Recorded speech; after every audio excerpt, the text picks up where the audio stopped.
Hi masters. ముందుగా మనందరి గురువైన బ్రహ్మశ్రీ పత్రిజీ గారిని, అలాగే స్వర్ణమాల అమ్మకు, అలాగే మాత బాబాజీ గారికి, అలాగే నా ఆత్మలోకంలో నా తల్లిదండ్రులైన మహాదేవుడికి, పార్వతీ మాతకు నా ఆత్మ ప్రణామాలు మాస్టర్స్. సో నిన్నటి ఎపిసోడ్లో మనం వచ్చేసి అవకాశం గురించి చెప్పుకున్నాం. భూమి మీద ఎలాంటి అవకాశాలు వస్తున్నాయి, మనం ఎలాంటి మార్పులు చేసుకోవాలి, మనం 33 నెంబర్ అంటే మెయిన్ దాంట్లో ఏంటంటే 33 మన లైఫ్లో ఎంత ఇంపార్టెంట్, ఆ ఏజ్ అనేది, ఆ నెంబర్ కానీ మనకు చాలా ఇంపార్టెంట్. సో దాని గురించి ఎలాంటి రకాలు శక్తులు భూమి మీద వచ్చాయి, 2 రకాల సమూహాలు ఉన్నాయి, ఆ సమూహాల గురించి ఎక్స్ప్లెయిన్ చేసుకున్నాము. ఆ మార్పులు రాకపోతే ఏం జరుగుతుంది అనేది కూడా మనం కళ్ళకు కట్టినట్టు ఎక్స్ప్లెయిన్ చేసి చూపించారు కదా మాస్టర్స్. సో ఈరోజు మనం వచ్చేసి కర్తవ్యం. సో ఈరోజు కర్తవ్యం తర్వాత దీంట్లోనే నవ్య సహస్రాబ్దిలోకి ఆగమనం, దాని తర్వాత ఎలాంటి మార్పులు వస్తాయి అనేది మనం తెలుసుకుందాం మాస్టర్స్. సో ఇక్కడ కర్తవ్యం ఇట్లా ఏం అడుగుతున్నారంటే మనం ఏం చేయగలం. టిబెటియన్ మాస్టర్ గారి మరియు మౌర్య గారు ఈ 3 విషయాలు నొక్కి మరీ చెప్పారు. 25 ఏళ్ల క్రితం వాటిని నేను మొదటిసారి చదివినప్పుడు అవి పూర్తిగా ధర్మ ఉపన్యాసాలు, వాటిలో శాస్త్రీయత లేదు అన్నాను. ఇప్పుడు నాకు వాటిలో శాస్త్రీయత అవగాహన వచ్చింది అని చెప్తున్నారు. సో మానవాళి స్వీయ పరిత్యాగం, హానిరాహిత్యం, సరిగ్గా మాట్లాడడం నేర్చుకోవాలి అని చెప్తున్నారు. ఈ 3 చాలా ఇంపార్టెంట్ అనమాట మన లైఫ్లో. స్వీయ పరిత్యాగం ఇంపార్టెంట్, హానిరాహిత్యం అంటే ఎవరికి హాని చేయకుండా ఉండడం ఇంపార్టెంట్, మాట అనేది చాలా వాక్ శుద్ధి అనేది చాలా ఇంపార్టెంట్ అనమాట. పక్కన వాళ్ళని దూషించకూడదు. ఇలా ఇవి చాలా ఇంపార్టెంట్. అవి 3 నొక్కి మరీ చెప్పారు. అవి చాలా తేలిగ్గా కనిపిస్తాయి చూడడానికి, కానీ కాదు, అవి ఎంతో శాస్త్రీయమైనవి. స్వీయ పరిత్యాగాన్ని, ధ్యాన సాధన, గ్రంథ పఠనం, వీటిలో స్వీయ పరిత్యాగాన్ని ఎలా మనం అభ్యాసం చేయాలంటే, నేర్చుకోవాలంటే ధ్యాన సాధన ద్వారా, గ్రంథ పఠనం ద్వారా, క్రమ శిక్షణ, పరిశీలనతో పెంపొందించుకునే ప్రయత్నం చేయండి. స్వీయ పరిత్యాగం అంటే మీ చైతన్యాన్ని ఆత్మ వైపు మరల్చడం. సో ఇక్కడ స్వీయ పరిత్యాగం అంటే ఏంటంటే మన చైతన్యాన్ని ఆత్మ వైపు మార్చడం అని చెప్తున్నాడు. వ్యక్తిగతంగా, సామూహికంగా, దేశంగా మరియు సర్వమానవాళి స్వీయ పరిత్యాగం చేయడం వల్ల మానవాళికి సంపూర్ణ శాంతి మరియు సామరస్యాలు వస్తాయి అని చెప్తున్నాడు. మన ప్రతి ఒడిదుడుకుకు, ప్రతి ఘర్షణకు, ప్రతి యుద్ధానికి కారణం స్వీయ పరిత్యాగం లేకపోవడం వల్లనే అని చెప్తున్నాడు. అందుకే మనకి ఇంపార్టెంట్ అనమాట స్వీయ పరిత్యాగం అనేది. ఏంటి? చైతన్యంని ఆత్మ వైపు మార్చడం. మన చుట్టూ ఉంటుంది కదా ఆరా, ఆత్మ వైపు మార్చడం చాలా ఇంపార్టెంట్ అనమాట. ఈ గ్రహం మీద వ్యాధులన్నిటికీ కారణం స్వార్థం, స్వీయ ఆసక్తులే అని చెప్తున్నారు. సో ఈ భూమి మీద మనకు వచ్చే అనారోగ్యాలన్నిటికీ కారణం ఏంటంటే స్వార్థము, స్వీయ ఆసక్తులే అని చెప్తున్నారు అనమాట. నెక్స్ట్, మీరు మీ కుటుంబ సభ్యులు విడాకులు, కొట్లాటలు ఇక్కడ కానీ మరెక్కడా కానీ విశ్లేషిస్తే అవన్నీ స్వీయ ఆసక్తుల వల్ల ఏర్పడుతున్నాయి. స్వీయ పరిత్యాగం వల్ల అవగాహన, చైతన్య విస్తరణ వెంటనే సృష్టించబడి సమస్యలు ఉన్నవి ఉన్నట్లుగా చూస్తాము అని చెప్తున్నాడు. సో స్వీయ పరిత్యాగం చేయడం వల్ల ఏమవుతుంది అంటే అవగాహన, చైతన్య విస్తరణ వెంటనే సృష్టించబడి సమస్యలు ఉన్నట్లుగా చూస్తాం అన్నమాట. మనది అంటే కరెక్ట్ వేలో చూస్తాం అన్నమాట. ఇది కరెక్టా కాదా అనేటట్టు చూస్తాం. మీరు మిమ్మల్ని, మీ అహాన్ని, మీ అతిశయాన్ని పెంపొందించుకుంటూ పోతే మీ స్వీయ ఆసక్తుల కోసం ఇతరులను వంచిస్తే వేలాది సంవత్సరాల నుంచి అదే ప్రపంచం పరస్పరం చంపుకునే కషాయితనం, ఈ విచారకర విషయాలన్నీ భూగ్రహంపై ఉంటాయని చెప్తున్నాడు. సో మనం ఈ స్వీయ పరిత్యాగం చేయకుండా మన అహాన్ని, అసహ్యాన్ని పెంచుకుంటూ మన స్వీయ ఆనందం కోసం పక్కన వాళ్ళని నిందించడం, ఇలా చేస్తే ఏమవుతుందంటే వేల సంవత్సరాలు ఉన్నాయి కదా భూమి మీద, చూస్తూనే ఉన్నాం కదా ఇప్పుడు కూడా పరస్పరం పక్కన వాళ్ళు చంపుకుంటాం, చంపుకునే కషాయితనము, ఈ విచారకర విషయాలు అంటే బాధలు, ఇవన్నీ కష్టాలు అనేవి భూగ్రహంపై ఉంటాయి. ముందుగా వీటన్నిటి నుండి మనం బయటపడాలంటే మనకి ఏం కావాలి? స్వీయ పరిత్యాగం కావాలి. సమస్యనైనా దీనితో తీర్చుకోవచ్చు అని చెప్తున్నారు అనమాట. మనకి ఈ సమస్యలన్నిటి సొల్యూషన్ ఓన్లీ 1 సొల్యూషన్ అనమాట. స్వీయ పరిత్యాగం అది ఉంటే ఆటోమేటిక్గా అన్నీ మనకి అంటే ఆ ఉన్న ప్రాబ్లాన్ని సరైన వేలో సరైన కోణంతో మనం చూస్తాము అని చెప్తున్నాడు. మరో స్థాయిలో స్వీయ పరిత్యాగం అంటే విశ్వ చట్టాలు, నియమాలకు పూర్తి అధీనతతో ఉండడం అన్నమాట. అవి దానిని సంరక్షిస్తూ ఉంటాయన్నమాట. స్వీయ పరిత్యాగం అంటే ఇంకో స్థాయిలో ఏంటంటే ఇది ఒక స్థాయి వరకు అయితే ఇంకో స్థాయిలో ఏంటంటే యూనివర్స్ క్రియేట్ చేసే చట్టాలంటే యూనివర్సల్ లా నియమాలకు పూర్తి అధీనత ఉంటుందన్నమాట. దానిని అవే సంరక్షిస్తాయి. స్వీయ పరిత్యాగం మిమ్మల్ని కర్మ యొక్క శాశ్రామికుడిని చేస్తుంది. ఇద్దరు వ్యక్తుల స్వార్థం, అహం, అతిశయాల వల్ల పోరాడితే ఇద్దరికి ధనం, శక్తి, సమయం వృధా అవుతాయి. సో ఇద్దరు వ్యక్తులు కొట్టుకుంటున్నారు. దేనికోసం? వాడి స్వార్థం కోసం, అహం కోసం, వీళ్ళు అతిశయాల కోసం పోరాడినప్పుడు ఏమవుతుంది? వాడు కొట్టుకొని ఏం వెళ్తారు? కోర్టుకి వెళ్తారు. అక్కడ ఏమవుతుంది? ధనం వృధా అవుతుంది, సమయం వృధా అవుతుంది, శక్తి వృధా అవుతుంది. నువ్వు సాధించాల్సిన ధ్యాన సాధన అనేది ఇవన్నీ వృధా అయిపోతాయి కదా. నువ్వు సాధించాల్సినవి కూడా నీకేవి దక్కవు. సో ఇది దేని వల్ల వచ్చింది? ఇద్దరు వ్యక్తుల అహం వల్ల వచ్చిందనమాట. సో ఇద్దరి నేనుల వలన అంటే నేను అనే ఒక వార్డ్, ఆ నేను అనే దాన్ని త్యజించాలి.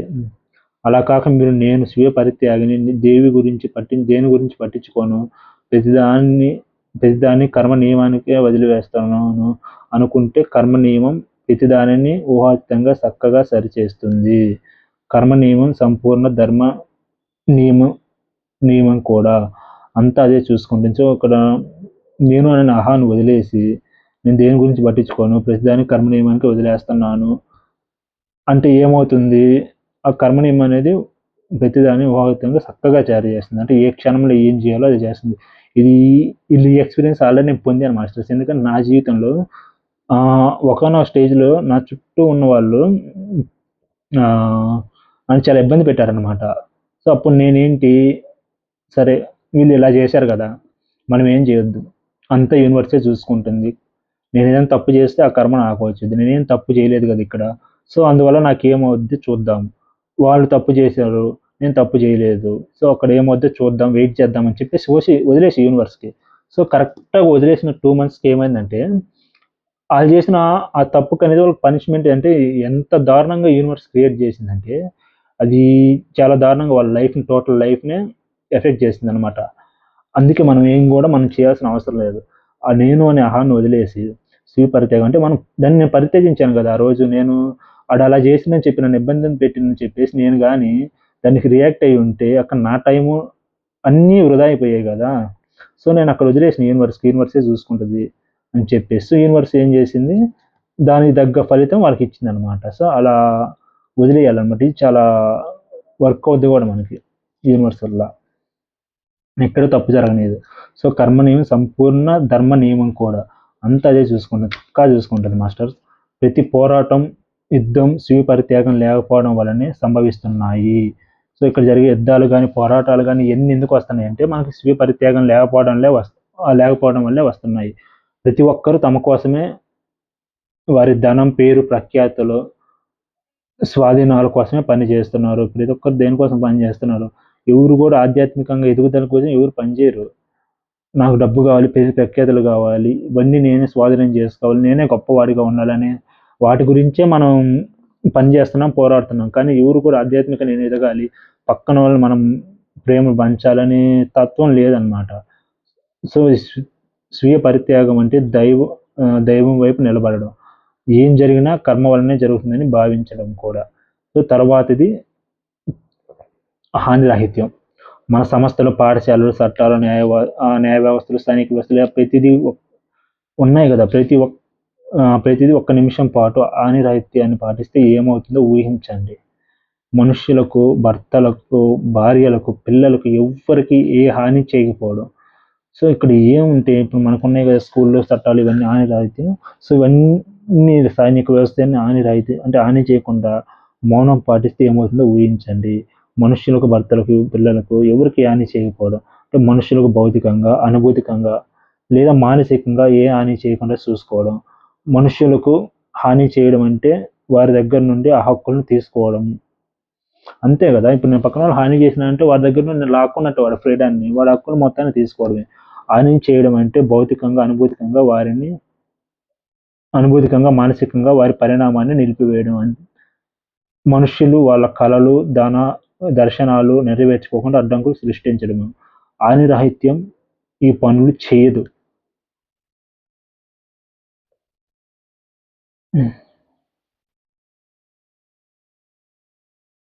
అది పుష్పాలు వికసించే పద్ధతులను, పరిస్థితులకు దోహదం చేస్తుంది. అంటే ఎవరికి ఎటువంటి హాని చేయకుండా. హాని చేయడం ఈ పూలను కత్తిరించడం, కషాయతనానికి పాల్పడి వాటి వికాసానికి క్లిష్టమైన వాతావరణాన్ని సృష్టించడం. హాని రాయితీ మీ ఆత్మ చైతన్యంపై దృష్టిని నిలుపుతుంది.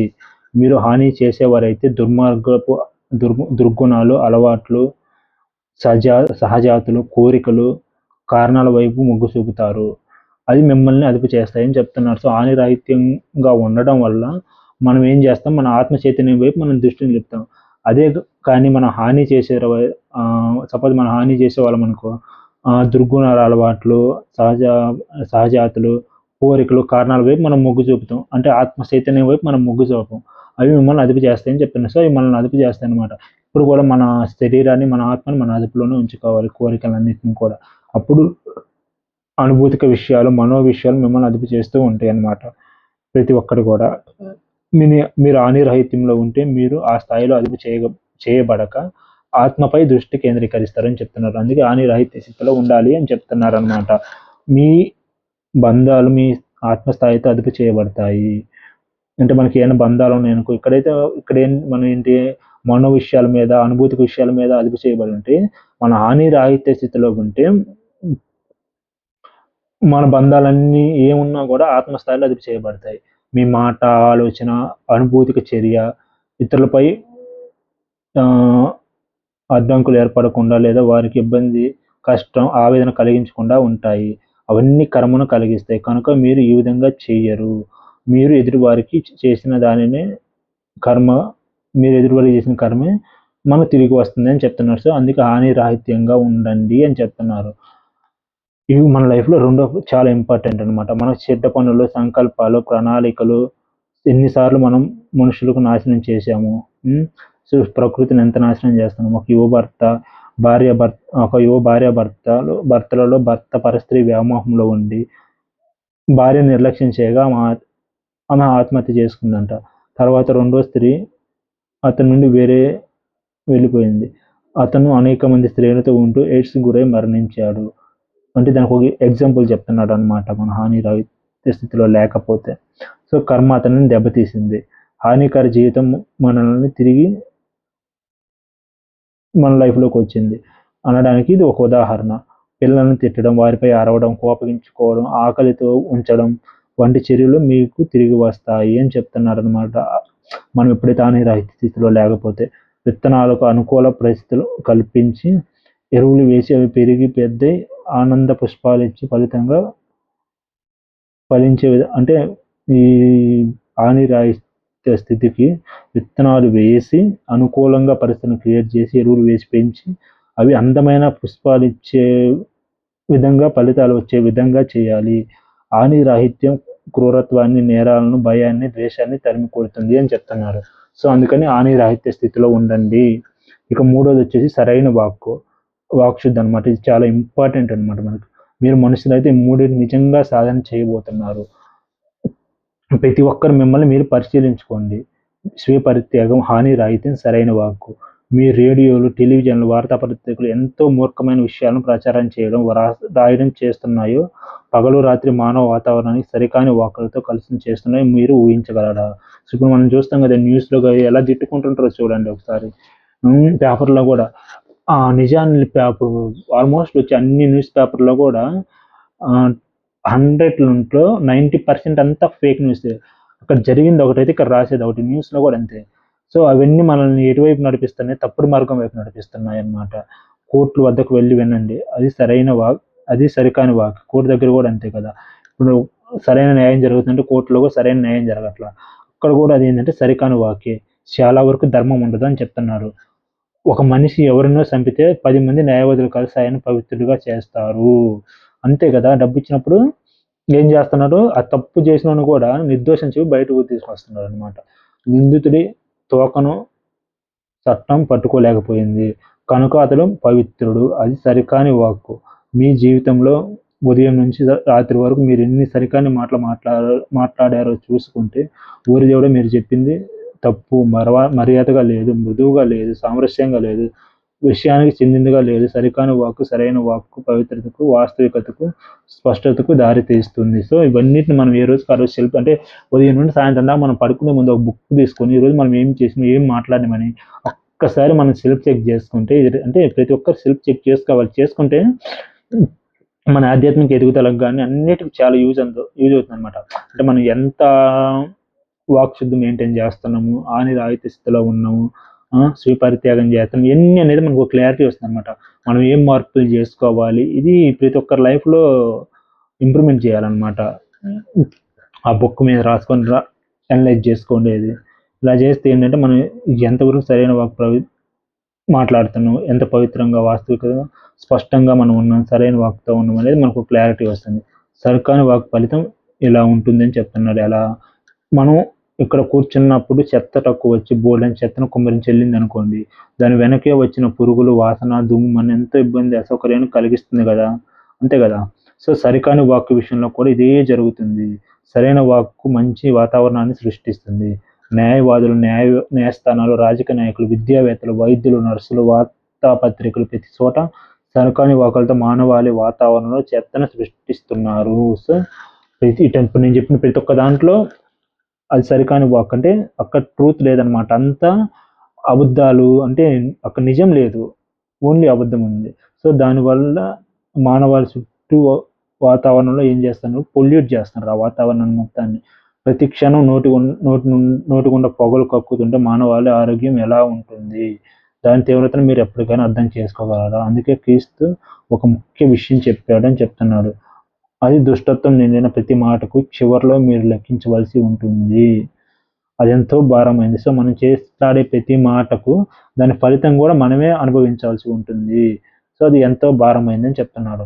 మీరు మీ స్నేహితులతో నువ్వు ఒక మూర్ఖుడివి అన్నారనుకోండి, అంతిమ తీర్పులో మీరు న్యాయస్థానానికి తీసుకుపోబడి ఆ విధంగా ఎందుకు అన్నారో సమాధానం ఇవ్వవలసి ఉంటుంది. సో ఇక్కడ అంతిమ తీర్పు అంటే ఈ భూమి మీద కానీ, లేకపోతే హాస్టల్ అంటే ఈ బాడీ వెకేట్ చేసిన తర్వాత కానీ ఏదో ఒక టైంలో నువ్వెందుకు ఆ వాక్ అన్నావో దానికి నువ్వు సమాధానం ఇవ్వాల్సి ఉంటుంది. సో ఇక్కడ మనం మాట్లాడిన ప్రతి దానికి మనం సంజాయిషి ఇవ్వాల్సి ఉంటుంది అనమాట, సరికాని వాక్ చేస్తే. సో అందుకని ఇప్పటి నుండి సరైన వాక్కును సాధన చేయమని చెప్తున్నాడు. ఏ విషయానికైనా వెంటనే నోరు తెరిచి గబగబా సౌందర్యం, మంచితనం, ధర్మం, ఆనందం, స్వేచ్ఛలతో ప్రేరేపింపబడిన, సత్యంతో కూడిన, హానిరహిత్యమైన, కరుణ పూరిత, ఉపయుక్తమైన మాటలు మాత్రమే మాట్లాడాలి. కానీ భిన్నమైనవి కావు. మాట్లాడే ముందు ఆలోచించి స్వరం మార్చి మీరు చెప్పే విషయానికి నాణ్యతను జోడించండి అని చెప్తున్నాడు అనమాట. అంటే మనం మాట్లాడే ముందు బాగా ఆలోచించాలి, ఏం మాట్లాడుతున్నాం, స్వరం మర్చింది మృదువుగా, సాఫ్ట్గా, ప్రేమగా. మీరు చెప్పే విషయానికి నాణ్యతను జోడించండి, మంచిని జోడించి, ఇంకా అంటే ట్రూత్ జోడించి చెప్పాలి అని చెప్తున్నారు. మీరు ఇది కొనసాగిస్తే 2000 సంవత్సరం మరియు ఆ తర్వాత కాలంలో మనమే ప్రపంచ సేవకుల నూతన సమూహపు సంఖ్య పెరగడం గమనిస్తామని చెప్తున్నాడు అనమాట. కింద చెప్పాను కదా, ఇందాక నిన్న చెప్పిన సబ్జెక్ట్లో ఏం చెప్పాము, 2 సమూహాలు ఉన్నాయి. ఒక మంచి సమూహం, ఒక భూమికి హాని చేసే సమూహం అని. సో ఇలా చేసినప్పుడు ఏమవుతుందంటే మనం మంచి వాక్ ఇవన్నీ క్రియేట్ చేసినప్పుడు ఆ నూతన యుగపు మంచి సమూహం సంఖ్య పెరగడం గమనిస్తాము. అంతేకాదు శక్తుల సేవకుల పెంపుదల కూడా దాంతోపాటు అది పెరుగుతుంది, కానీ ఇది ఇంకా ఎక్కువ పెరుగుతుంది అని చెప్తున్నాడు. ప్రపంచ సేవకుల నూతన సమూహపు లక్షణాలు ఎలా ఉంటాయో కొన్ని లక్షణాలు చెప్పాడు అనమాట. సో ఇవన్నీ ఒకసారి చెక్ చేసుకోండి మీరు కూడా, ఉన్నాయో లేవో. పంచుకోవడం ఫస్ట్ వచ్చేసి, రెండోది వచ్చేసి ప్రేమ, మూడు వచ్చేసి సేవ, 4 వచ్చి అందరి శ్రేయస్సు కోరుకు జీవించడం, నెక్స్ట్ స్వస్థత, నెక్స్ట్ వచ్చేసి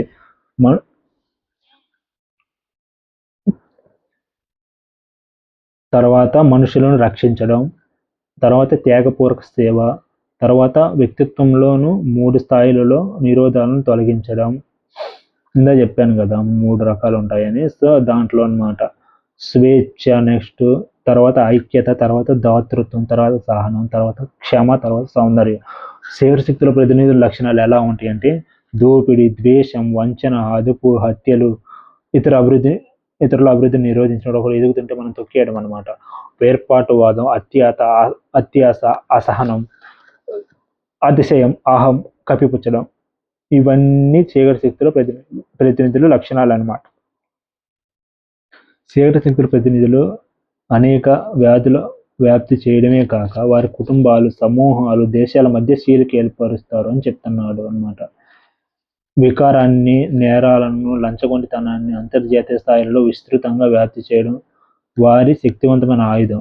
సో మాదక ద్రవ్యాల పంపిణీ వెనుక ఉన్న శక్తి కూడా వారే చీకటి శక్తులు అని చెప్తున్నారు అనమాట. మన ఎదుగుదలకు డ్రగ్స్ తీసుకుంటే మన ఎదుగుదల ఎలా అయిపోద్ది, సో దానికి వెనక ఉన్నది కూడా వారే అని చెప్తున్నారు.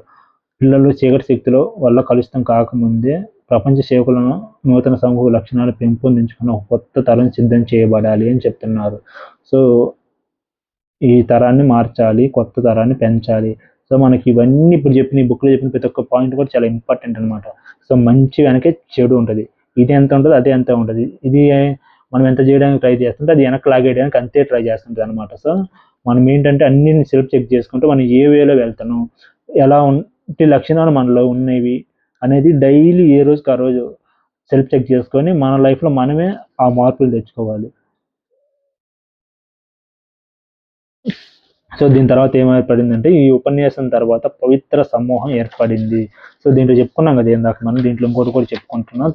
ఈ చెప్పాను కదా నేను, ఈ మార్పులు చేసుకొని సరైన వాక్ ఇవన్నీ, సో ఒత్తిడి, ఆకాంక్ష, ఇవన్నీ మార్పులు చేసుకొని శక్తులతో మనం తర్వాత ఆ 5Dలోకి వెళ్తే ఎలా ఉండబోతుంది మన భూమి అంటే ఇప్పుడు దాకా ప్రజెంట్ మనం ఎలాంటి భూమిని చూస్తున్నాం, ఎలాంటి రాజకీయ పరిస్థితులను చూస్తున్నాము, ఎలాంటి విద్యా వ్యవస్థలను చూస్తున్నాము అనేది ఇప్పుడు వరకు మనం చూసాం కదా. సో నెక్స్ట్ నవ్య సహస్రాబ్దిలోకి ఆగము. దాని తర్వాత మన లైఫ్ ఎలా ఉంటుందో ఒకసారి మనం చూద్దాము. ఓకే, 3000 సంవత్సరాల నాటికి మనం నివసిస్తున్న ఈ అంటే 3000 సంవత్సరాల తర్వాత నాటికి ఈ నివసిస్తున్న భూగ్రహం అంతా కూడా దేవతలకు నివాసంగా మారుతుంది. మనం అనుకుంటాం కదా స్వర్గంలో దేవతలు ఉంటారని. సో స్వర్గంలో ఎక్కడో దేవతలు ఉంటారు. సో మనమే దేవుళ్ళము, దేవతలం కూడా. భూమి మీదకి వచ్చిన దేవుళ్ళు, దేవతలం మనమే. సో ఈ భూమిని అలా స్వర్గంగా మార్చేస్తున్నాం తొందరలో మనమే. ఈ భూమి తన సంపూర్ణ సౌందర్యాన్ని, ప్రకాశాన్ని, సమృద్ధిని వెల్లడిస్తుంది. ఒకప్పుడు గతంలో భూమి ఎలా సంపూర్ణ సౌందర్యంతో, అందంగా ఉందో, ప్రకాశంతో అలా తయారవుతుంది అనమాట. రాబోయే సహస్రాబ్దిలో మానవ కృషి క్షేత్రాలలో పరమ గురువుల సూచనలతో రాబోయే మార్పుల గురించి దివ్య దర్శనం అంటుంది మనకి. ఈ క్షణం ఊహించుకోమని చెప్తున్నాడు. సో మన ప్రజ్ఞా ప్రకాశ స్థాయికి అనుగుణంగానే దీనిని, ఈ అనంతాన్ని, ఈ పదాన్ని అవగాహన చేసుకోవడం జరుగుతుంది. ఇది 3000 సంవత్సరాల నాటికి ప్రపంచం గురించిన నివేదిక. సో నెక్స్ట్ రాబోయే 3000 సంవత్సరాల నాటికి ప్రపంచం ఎలా ఉండబోతుంది అనే నివేదిక అనమాట. సో నవ్య సహస్రాభివృద్ధి లేదా స్వర్ణయుగపు ప్రవేశం గురించిన ఈ దర్శనాలు వాహకత్వం లేదా మనో సామర్థ్యాల ద్వారా పొందినవి కావు. శాస్త్రీయ పరిశోధనలపై ఆధారపడి వర్తమానాన్ని తెలుసుకొని దర్శిస్తూ కనుగొన్నవి. సో ఇవన్నీ పరిశోధనలపై ఆధారపడి వర్తమానాన్ని తెలుసుకొని దర్శిస్తూ కనుగొన్నవి. మార్మిక సాహిత్యంపై విశేషణ పరిశోధనల తర్వాత కూర్చబడినవి. సో ఇవి చాలా పరిశోధన చేసిన తర్వాత కూర్చబడిన మాటలు అన్నమాట ప్రతి ఒక్కరు కూడా. దీని ప్రకారం మానవాళి గొప్ప భవిష్యత్తు కోసం ఎదురు చూస్తుంది. దానివల్ల కొంతమందికి ఇబ్బందులు అయినప్పటికీ భవిష్య మానవాళి జీవనం ప్రకాశవంతంగా ఉండబోతుంది. ఆ భవిష్యత్ దర్శనాలను చూద్దాం. సో నెక్స్ట్ ఏంటంటే ఫస్ట్ వచ్చేసి ఈ నవ్య సహస్రాబ్దిలోకి ఆగమనంతో 2025లో అంతర్జాతీయ అవగాహన. సో ఇక్కడ ఏంటంటే సహకారం, ఐక్యతల పట్ల ఆకాంక్ష పెంపొందడంతో సైనిక స్థావరాలు, ఆయుధాలు కుప్పకూలడం ఆరంభమవుతుంది 2025లో. సాధారణ మానవాళి మరింత ఐక్యత, అవగాహనతో వ్యవహరిస్తూ పరస్పర సమన్వయం కోసం ప్రపంచ నాయకులపై తీవ్ర ఒత్తిడి కలగజేయడాన్ని ఆ తర్వాత 5-6 ఏళ్లలో చూస్తాము. 2025 నుండి నెక్స్ట్ 5-6 ఏళ్లలో మనం చూస్తామని చెప్తున్నాడు. మానవులు అణ్వాయుధాలను తమ సమస్యలను పరిష్కరించలేవని గ్రహించి వాటిని కూడా వదిలివేస్తారు. సో ఇప్పుడు మనకున్న సమస్యలు ఏమన్నా వస్తే ఆ ట్రంప్ లాగా నేను చనుబాంబేస్తానని ఈ సిచ్యువేషన్ నుండి ఇవి మన సమస్యలను పరిష్కరించలేవని చెప్పేసి మనం గ్రహించి వాటిని వదిలేస్తామని చెప్తున్నారు. దానికోసం మనం మానవుల ఆలోచనలో సకారాత్మక వైపు అంటే సకారాత్మక వైపు మరల్చి వారికి మనిషి తన హృదయంలో దేనిని భావిస్తే అదిగా మారుతాడని తెలియజేయాలి. సో నీ ఓన్ క్రియేషన్కి నువ్వే సృష్టికర్తవి, నీకు నువ్వే దేవుడివి. సో నువ్వే ఆలోచిస్తే నీ హృదయంలో నువ్వు అదిగా మారుతావని మనం తెలియజేయాలి అని చెప్తున్నాడు. ఆ మార్పు రావాలంటే నెక్స్ట్ బాధ్యత రాజకీయం. సో ఇప్పుడున్న పాలిటిక్స్ ఉన్నాయి కదా, ఇలాంటి వాటి భిన్నంగా మనం చూస్తాం. 2025 నాటికి ప్రపంచ రాజకీయ నాయకులు మానవాళి మరియు ప్రకృతి పట్ల బాధ్యత గుర్తిస్తారు. ప్రణాళిక, బాధ్యతాయుత్వం, ఇచ్ఛాశక్తి, విజ్ఞానాల గురించి ప్రత్యేక అధ్యయనం ఆరంభిస్తారు.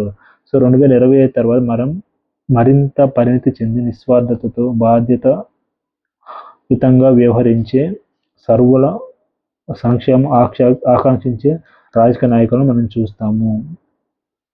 ఈ 2025 తర్వాత ఏ క్షణంలో అంటే మార్పు అనమాట. రాబోయే నెక్స్ట్ 5-6 సంవత్సరాలు ఎలా ఉండబోతుంది. మానవులు ఆకాంక్షను దైవ లక్ష్యంగా నిర్దేశించుగాక అన్నది వాస్తవంగా వికరించబోతుంది.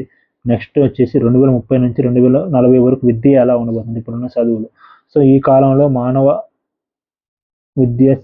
విద్య మానవ చైతన్య విస్తరణకై అంకితమై అది అన్ని జీవరూపాల్లోనూ సున్నితత్వాన్ని నింపుతుంది. తద్వారా మానవుడు జంతువులతో సంభాషించగలుగుతాడు. సో తర్వాత ఈ 2030 నుంచి 2040 మధ్య ఏం జరుగుతుందంటే మానవ చైతన్య విస్తరణకై అంకితమై ఈ విద్య అనేది అన్ని ఉన్నారు కదా మనుషులు, ఈ జీవరూపాల్లో సున్నితత్వం నింపుతుంది అనమాట. ఇప్పుడు కఠినత్వం ఇవన్నీ ఉన్నాయి కదా, సో ఇవన్నీ పోయి ప్రేమ, కరుణ, సున్నితత్వం ఇవన్నీ మనకు వస్తాయి అనమాట. తద్వారా మానవుడు జంతువులతో సంభాషించగలడు అని చెప్తుంది.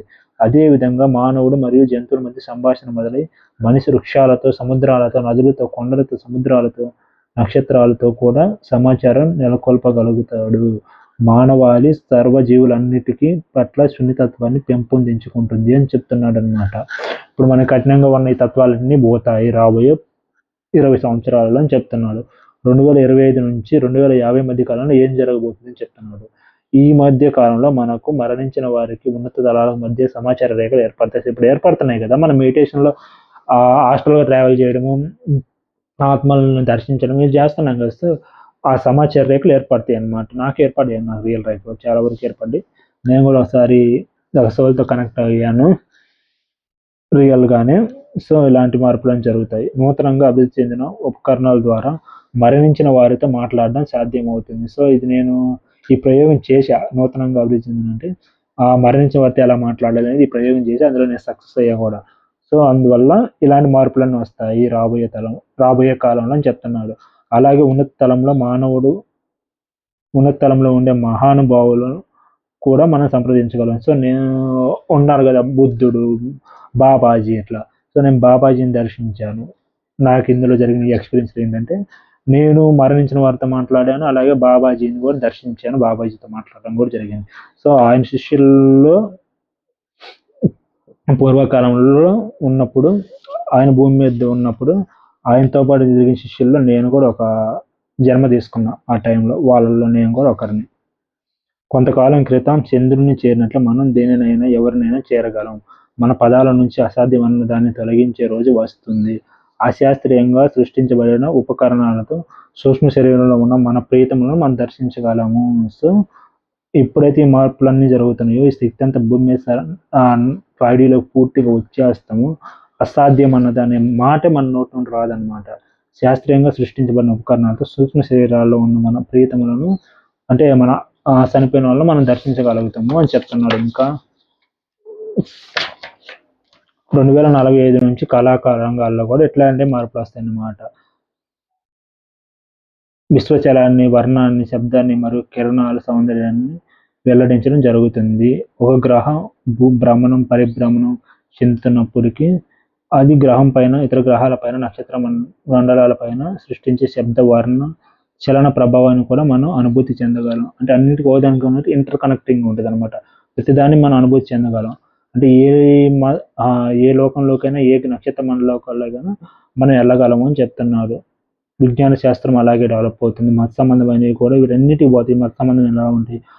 ఆత్మ తన వాహనాల నుండి విడుదల పొంది తన స్వర సర్వ వాక్ వ్యాపకత్వపు శక్తిని వెలువరించడానికి మతం అంకితమవుతుంది. సో ఇప్పుడు మనం ముత్యపు చిప్పులో ఉన్న ముత్యం వలనే అంటే మనల్ని మనం శరీరాలను దుస్తులుగా భావిస్తున్నాం. భౌతిక శరీరాలు వదిలి సూక్ష్మ మనం లేదా ఉన్నత శరీరాలను ఉపయోగించి కాంతి కన్నా ఎక్కువ వేగంగా ప్రయాణించే విధానాన్ని భవిష్యత్తులో మతాలు బోధిస్తాయి. నెక్స్ట్ మతాలు ఎలా ఉంటాయంటే ఇలా ఉంటాయి అన్నమాట. ఇప్పుడు గ్రంథాలు దేవుళ్ళు అని చెప్తున్నారు కదా, సో అవన్నీ ఉండవు అన్నమాట. నెక్స్ట్ మన గురించి మనకే ఉండదు అనమాట. ఇది ఇప్పటికీ ఈజిప్షియన్ మర్మాలుగా పిరమిడ్లో బోధించబడింది. మనం మతం ఇంకెంతో కాలము కీర్తనలు స్తోత్రాల కాలంలో కేంద్రీకృతమై ఉండదు అని చెప్తున్నారు. నిస్వార్థపూరిత అతీంద్రియ శక్తులు పొందడం. సో ఎటువంటి స్వార్థం లేకుండా మన అతీంద్రియ శక్తులను కూడా పొందగలము. ఇంకా జంతువులతో దివ్యత్వం నిరోధించబడి జంతువుల్లోకి ఆ దివ్యత్వం నిరోధించబడి కప్పి ఉంది. సో ఆత్మయే ఒక కుక్క, ఏనుగు, పిల్లిలో ఉంది. సో అన్నిట్లో ఉన్నది కూడా ఒకటే ఆత్మ అనేది మనం రియలైజ్ చేద్దాం. సో 2075 నాటికి ఏమవుతుందంటే భూమి మీద వ్యాధులన్నీ మాయమైపోతాయి అనమాట. ఎవరికి వాళ్ళ శక్తితో క్యూర్ చేసుకోగలరు అనమాట. మెడిటేషన్ శక్తితో ఇంకేం ఉండవు అనమాట. భావోద్వేగం, శారీరక బాధలు, వైరస్లు, బ్యాక్టీరియాలు ఏమి ఉండవు. మొత్తం తొలగించబడతాయి అనమాట. ఈ తొలగించబడినవన్నీ ఎరువుగా మార్చబడతాయి. మరణం మాయమవుతుంది. అసలు వాస్తవంగా తర్వాత మరణం అనేది మనకు ఉండదు భూమి మీద. సో చెప్పాను కదా, ఇదే శరీరాలతో మనం తిరగాలనుకుంటున్నాం కదా, సో ఇది శరీరాలతో తిరుగుతాం అనమాట. 2080 నాటికి ప్రతికూలతలు ఉండవు. ప్రతికూలతలు అంటే ఏంటి? భయము, ద్వేషము, కోపము, అసూయ, ప్రతీకారం, అత్యాశలు ఉండవు. ఇవే మన మూలాలను మింగి వేస్తున్నాయి. ఇప్పుడు వరకు ఇవే మనం తొక్కేస్తున్నాయి కదా. సో వీటిని మనమే శిక్షించుకుంటున్నాం. ఎవరు కూడా శిక్షించట్లేదు. ప్రతికూల భావాలు లేకపోవడం వల్ల కర్మ సిద్ధాంతం అంటే పనిచేయడం పోవడం కాదు. కర్మ నిస్వార్థపూరిత అత్యంత శక్తిగా మారుతుంది. సో అది లేకపోలేదంటే కర్మశక్తి పనిచేయదని కాదు. సో కర్మ అనేది నిస్వార్థపూరిత అత్యంత శక్తిగా మారుతుంది అని చెప్తున్నారు అనమాట. 2085 నాటికి సౌర దేవదూత దృశ్య చిత్రాన్ని దర్శించగలము. మన సౌర దేవదూత ఎవరో మనకు తెలియడంతో మనలోని ఒంటరితనం మాయమవుతుంది. ఒంటరితనం మనలో మన మార్గంలో పెద్ద వల అన్నమాట. మనం ఎవరిని ప్రోత్సాహం కోసం ఎదురు చూస్తున్నాం అనేది ఆ సవాళ్ళను ఎదుర్కోగల సమర్థమైన మనం గ్రహిస్తాం అనమాట. కానీ ఒంటరి వారమైనప్పటికీ ఆ వ్యక్తి తనలోని ప్రతిదీ ఉంది అని అతను సంపూర్ణుడని గ్రహిస్తాడు అని చెప్తున్నాడు అనమాట. ఇంకా నెక్స్ట్ వచ్చేసి 2145 నాటికి ప్రతి వ్యక్తి హృదయ కేంద్రంలో ఆత్మ చిత్రం ద్వారా దర్శించడం జరుగుతుంది. అంటే ఫోటో దిగగలగడం అట్లా. దీనిలో మీ శరీర వ్యామోహాలు, భ్రమలు, ఆత్మతో పాటు మీ వాస్తవికతను మనం చూస్తాము. ఇదే న్యూ ట్రీట్మెంట్స్లో మనం ఒక అద్దంలో ఉన్నట్లు చూస్తాము. ఆ పైన మనం ముఖాముఖి చూస్తామని చెప్పబడుతుంది అనమాట. మన ఆత్మ మన ఫోటో దిగగల సామర్థ్యం మనకు వస్తుంది అనమాట. నెక్స్ట్ 2200 నుంచి మహాత్ములు నిర్దేశకతతో చాలా మంది భౌతిక శరీరాలను ఎరుకుతూనే వదిలేస్తారు. అంటే ఇచ్చామరణం అనమాట. నేను చనిపోవాలనుకుంటే నేను చనిపోతాను. అలా 2250 నాటికి తమ సూక్ష్మ శరీరాలను వదలడం నేర్చుకుంటారు. ఇప్పుడు మనం భౌతిక శరీరాలు ఎలా వదిలేస్తామో మనం బాడీ వేకేట్ చేసిన తర్వాత మనం సూక్ష్మ శరీరంతో ఉంటాం కదా. సో ఆ 2250 నాటికి ఏంటంటే మనం ఆ సూక్ష్మ శరీరాలను ఎలా వదలాలో కూడా నేర్చుకుంటాం. 2300 నాటికి మనో శరీరాలు వదిలివేస్తారు. ఆ నెక్స్ట్ సూక్ష్మ శరీరం మనో శరీరానికి వెళ్తాం కదా. సో ఆ మనో శరీరాన్ని కూడా ఎలా వదిలివేయాలని నేర్చుకుంటాం. ఈ 300 ఏళ్లలో ప్రేమ, కాంతి, త్యాగం, శక్తిలో సహకారంతో తమ ఉన్నత మానసంలో ఆలయం లేక కమలం నిర్మించడం నేర్చుకుంటాము. సో ఈ 300 ఏళ్లలో టోటల్గా మార్పు అనేది ప్రేమ, కాంతి, శక్తుల సహకారంతో ఉన్నత మానసంలో ఆలయం లేక కమలం ఎలా నిర్మించడం నేర్చుకుంటాం. 2400 నాటికి అనేక మంది సర్వజ్ఞులుగా మారి వారి చైతన్యం అంతరాబోధ తలంపై కేంద్రీకరించబడుతుంది. ఈ సూక్ష్మ శరీరం మనో శరీరాలు వేసిన తర్వాత ఏంటంటే నెక్స్ట్ సర్వజ్ఞులుగా మారి వారి చైతన్యం అనేది అంతరాబోధ అంటే యూనివర్స్లో ఒక స్థాయి ఉంటుంది కదా. సో అక్కడికి మనం వెళ్ళిపోతాం అనమాట. 2500 నాటికి కొన్ని పెద్ద సమూహాలు త్రిమూర్తత్వంలో జీవించి తమ వాస్తవ ఆత్మ ప్రేమను, కాంతి, సౌందర్యం లేదా త్యాగాలుగా వాస్తవీకరిస్తారు. 2600 నుంచి 2700 వరకు తమ అంతరాబోధ ఆత్మిక శరీరాలను నిర్మించుకొని సౌర కుటుంబంలో వారి సమతుల్యమైన తలాలతో సమాచారం నెరవేర్పగలుగుతారు. 2700 నుంచి 3000 వరకు పరమ గురువుల ప్రణాళిక సంపూర్ణమై ఆత్మ సామ్రాట్ తమ లక్ష్యాన్ని సాధిస్తారు అని చెప్తున్నాడు. సో ఈ సమాచారంలో కాలం స్థిరంగా అవే సంవత్సరాలని కావు అని కాదు, అది ప్రవక్తలు చెప్పినవి కావు. మానవాళి భవిష్యత్తు వారి చేతిలో నుంచో ఇవన్నీ వీళ్ళు చెప్పిన టైంలో వస్తాయా అంటే అది మన చేతుల్లోనే ఉందన్నమాట. మనం మార్పు చెంది ఎంతమంది అయితే మార్పు చెందడం రెడీగా ఉంది, మనం ఎంతమందిని మార్చడం ఎంత తొందరగా మనం చేయగలిగితే అది వాళ్ళు చెప్పిన దానికన్నా ముందేం రావచ్చు. లేదు నేను ఇంకా ఇలాగే ఉంటాను, నేను ఈ ప్రేమ ద్వేషం ఆ ప్రేమల దయ ఇవన్నీ లేకుండా కోపము ద్వేషం వీటితో జీవిస్తానంటే ఇంకొంచెం టైం పట్టుద్ది అనమాట.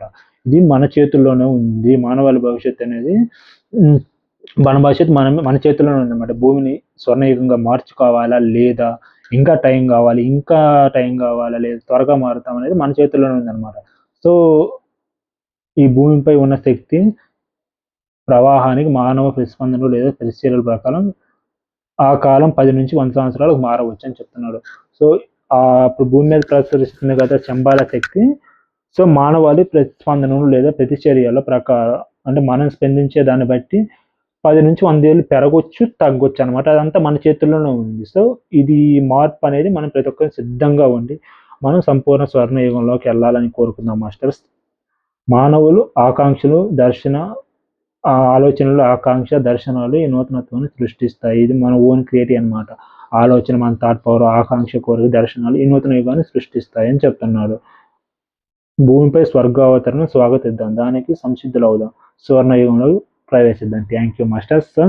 ఇవన్నీ మార్పులు చేసుకొని మనతో పాటు మిగతా వాళ్ళని కూడా మార్చుకుంటూ వాళ్ళని కూడా ఉన్నత చైతన్యం వైపు మలుపుదాం మాస్టర్స్.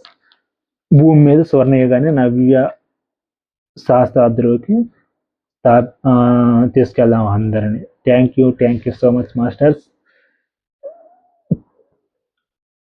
అందరూ మారాలని కోరుకుంటూ భూమి త్వరగా స్వర్ణయుగం అవ్వాలని కోరుకుంటూ thank you universe, thank you Babaji.